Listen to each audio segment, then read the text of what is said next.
Pada sarasen tersebut, Kepala Desa Bangunjiwo, Parja STM SI menyampaikan, pada tahun ini pemerintah setempat akan mendirikan bangunan yang difungsikan sebagai kantor kawasan sentra industri kerajinan dan pariwisata di Bangunjiwo, Kajigelem, yang nantinya kawasan ini akan digunakan sebagai wisata edukatif. Parja juga mengungkapkan, tantangan yang harus dihadapi pengrajin adalah inovasi tanpa henti. Dikatakannya, ketersediaan bahan baku bambu sebagai bahan pembuatan kipas di daerah Bangunjiwo tak lagi mencukupi. Apabila bahan baku tak tersedia, maka harus mendatangkan dari luar daerah. Yang kami harapkan dari masyarakat ini, ayo kita berjuang terus. Daya juangnya juga sudah bagus, cuman jangan sampai kita bersaing sendiri. Dan kita lihat gotong royong yang sudah satu sama lain, siapa yang memotong bambu, siapa yang menyerut bambu, siapa yang nanti ngelem, itu sudah terjadi di sini. Dan itu kita betulnya ini perlu dicontoh dari para kelompok perajin yang lain. Mungkin kalau kelembagaannya ini belum bentuk sebuah kelembagaan yang resmi, bisa juga dibentuk sebuah lembaga yang resmi, salah satunya koperasi, karena dengan koperasi yang sektor real ini mestinya ini milik kita bersama, milik kekeluargaan itu. Jadi Pak A juga punya saham di situ, dia mengerjakan di bidang apa, mungkin ini penyedia bambunya, yang satu penyerut bambu, yang satunya mungkin mengelem kertasnya atau kain batiknya, yang satu lagi mungkin dia akan lebih memasarkan. Ini kan menjadi satu rangkaian yang itu benar-benar menjadi satu rumah tangga yang memang benar-benar untuk mewujudkan terhadap kesejahteraan masyarakat. Sementara itu, Okto Lampito MPD selaku pimpinan redaksi Koran Kedaulatan Rakyat mengungkapkan, kerajinan kipas Jipangan sangat bisa dijual, tinggal bagaimana cara mengemasnya dengan baik dan menarik. Menurut Okto, dengan memiliki merek sendiri akan mempermudah penjualan. Persepsi konsumen juga perlu dibangun, seperti halnya jika membutuhkan kerajinan kipas, maka konsumen bisa datang langsung ke Dusun Jipangan. Menurut saya catatan yang paling penting adalah bagaimana dia memberdayakan masyarakat desa setempat. Berapa puluh tenaga kerja tadi yang bisa diambil oleh industri kipas ini. Tapi tentu menurut saya ada catatan-catatan juga ya, meskipun setiap hari bahkan ada yang satu bulan itu berapa puluhan ribu kipas dengan berbagai fungsinya. Ada kipas undangan, ada kipas ucapan selamat, ada kipas untuk semacam promosi dan seterusnya. Catatan saya adalah bagaimana harus selalu inovasi.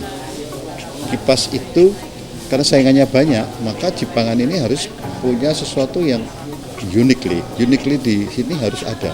Karena itu menurut saya bagaimana peranan government setempat untuk selalu menggarap industri kipas itu menjadi industri kipas andalan dari katakanlah Bantul, sehingga ketika kemudian ini muncul nanti, maka Bantul akan dikenal menjadi daerah yang betul-betul kalau orang ngomong kipas ya Jipangan.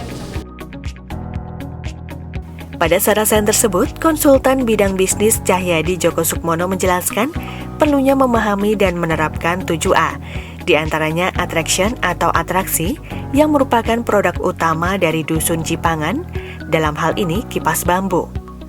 Kedua adalah atraksi pendukung berupa kesenian, budaya, sosial maupun secara ekonomi.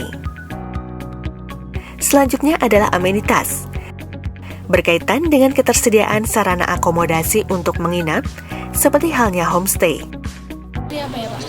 Saya lebih kepada bagaimana pengembangan UMKM di desa, wilayah desa itu bisa kita kolaborasikan dengan pengembangan ekonomi desa. Dalam materi tadi saya sampaikan tentang pentingnya pengembangan wisata desa. Jadi bagaimana kita kembangkan produk kipas Jipangan ini dengan juga mempertimbangkan pengembangan wisata desanya. Saya berikan beberapa hal tadi dalam konteks 7A, atraksi pendukung, atribusi, amenity, aksesnya. Karena dengan adanya wisata maka orang akan datang ke Jipangan. Orang datang ke Jipangan, di situ potensi ekonominya akan ada dibutuhkan baik kipas maupun yang lainnya. Aksesibilitas juga menjadi faktor penting. Aksesibilitas merupakan sarana dan infrastruktur untuk menuju ke wilayah Jipangan, seperti kemudahan akses jalan yang dilalui. Selanjutnya, artikulasi, bagaimana warga mengidentifikasi potensi apa saja yang ada di wilayahnya. Sedangkan yang keenam ialah administrasi, yaitu mendokumentasikan apa yang sudah dibuat dan disepakati sehingga bisa digunakan untuk menentukan kebijakan berikutnya. Dan tak kalah penting yang terakhir adalah atribusi, yakni bagaimana cara membuat keputusan. Tapi memang pendampingan itu senantiasa terus-menerus harus dikawal, bagaimana meningkatkan terhadap kapasitasnya, skillnya, kualitas produknya gitu. Jadi jangan sampai mengecewakan konsumen. Itu dari masyarakat sini sebetulnya sudah ada jiwa gotong royong yang sebetulnya sudah ada sejak dulu ditanamkan leluhur kita di DIY ini kan, di Jogja ini kan jiwa gotong royongnya sudah ada, jadi tinggal kita memupuk lagi dan senantiasa terus menerus dan menjalin kerjasama antar multi pihak. Melalui kegiatan ini, para peserta Sarasehan diharapkan dapat mengetahui dan memperhatikan bagaimana cara mengelola operasional bisnisnya. Hal tersebut menjadi prioritas penting bagi UKM agar bisa memperbaiki kualitas produk untuk mendapatkan hasil yang memuaskan, yakni dengan cara bagaimana membuat para pelanggan atau konsumen tertarik dengan produk yang dipasarkan melalui perbaikan pada produksi dan peningkatan kualitas. Manfaatnya yang jelas dengan adanya kunjungan tadi, teman-teman di sini bisa mengetahui ya bahwa pasar itu pinginnya seperti apa. Jadi kita dikasih saran, kita dikasih ilmu, dikasih apa istilahnya agar gimana produksi kita di sini itu semakin meningkat, semakin diminati oleh konsumen. Jadi dari segi pemasaran itu kalau tadi kan kita masih menengah ke bawah. Nah, dengan adanya kunjungan ini kita diberi semangat untuk bisa menggarap pesanan yang menengah ke atas yang tentu dengan nilai nilai keuntungannya tentu lebih karena dari segi kualitas membawa harga yang high class gitu. Sejak pertama kali dikenalkan pada tahun 1987, jumlah perajin kipas bambu di Dusun Cipangan terus bertambah. Saat ini sedikitnya 30 perajin yang mampu menyerap lebih dari 250 tenaga kerja di setiap pemilik usaha kerajinan tersebut. Setiap pengrajin mampu membuat 100-300 kipas per hari, sehingga rata-rata per bulannya produksi seorang pengrajin kipas bambu Cipangan bisa mencapai sebanyak 2.500 buah. Jika dihitung terdapat 50 pengrajin di sentra kerajinan kipas bambu Cipangan, maka total akan ada 125.000 kipas yang siap dipasarkan setiap bulannya.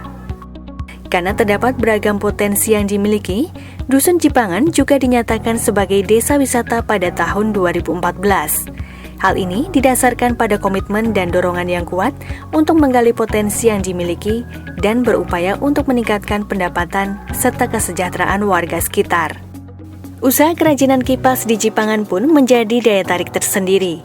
Saat ini banyak wisatawan yang berkunjung di desa wisata Cipangan untuk berlatih bagaimana cara membuat aneka macam kerajinan, salah satunya kipas bambu. Selain berlatih membuat karya, wisatawan juga berkesempatan untuk berbelanja aneka souvenir kipas bambu maupun aneka pernak-pernik yang dijajakan di showroom-showroom kerajinan yang tersedia. Souvenir yang dibeli akan menjadi buah tangan, juga sebagai bukti jika wisatawan tersebut pernah berkunjung di desa wisata Cipangan. Sentra pengrajin kipas di Cipangan memegang peranan yang cukup penting dalam memajukan perekonomian warga di wilayah Bangun Jiwa Bantul. Selain sebagai pendorong laju pertumbuhan ekonomi, dapat membuka lapangan pekerjaan bagi warga setempat, juga berkontribusi besar pada pendapatan daerah. Dinas Koperasi dan UKM DIY sendiri rutin melaksanakan kegiatan Sarasehan yang dilaksanakan di 4 kabupaten dan 1 kota di DIY. Kegiatan yang dilakukan mulai dari tahun 2019 ini menyasar UKM di berbagai wilayah yang memiliki keunggulan dan ciri khas masing-masing daerah. Tia Susanto, Puspadanta, melaporkan.